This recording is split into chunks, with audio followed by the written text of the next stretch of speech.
ফরিদপুরের ভাঙ্গায় সচেতন নাগরিক সমাজের আয়োজনে ভুয়া মুক্তিযোদ্ধাদের বিচারের দাবিতে এক বিক্ষোভ মিছিল ও অবস্থান কর্মসূচি পালিত হয়েছে। বুধবার সকালে ফরিদপুর-বরিশাল মহাসড়কের ভাঙ্গা বিশ্বরোড চত্বরে আয়োজিত মানববন্ধনে বক্তারা অবিলম্বে ভুয়া মুক্তিযোদ্ধাদের শনাক্ত করে তাদের যাবতীয় সুযোগ সুবিধা বাতিল করে উপযুক্ত বিচারের দাবি জানান।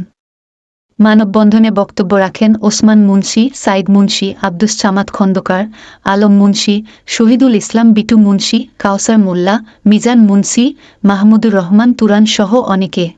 এই হাসিনা ষড়যন্ত্রকারী খুনি হাসিনা বাংলাদেশের মুক্তিযোদ্ধা যারা প্রায় 25 থেকে 30 লক্ষ মুক্তিযোদ্ধা শহীদের বিনিময়ে 2 লক্ষ নারীর মৃত্যুদের বিনিময়ে যে স্বাধীনতা আমরা অর্জন করেছি, সেই একটি সম্মানের জায়গায় এই খুনি হাসিনা যাদের বয়স 54 বছর হয় নাই স্বাধীনতার পরে, তাদেরকে মুক্তিযোদ্ধা করে সে বাংলাদেশের জনগণের সাথে বেইমানি করেছে।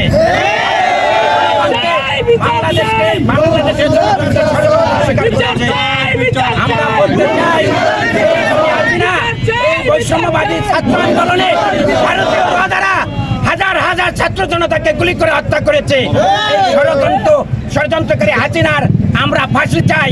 আমরা এই ভুয়া মুক্তিযোদ্ধাদের অপসারণ চাই।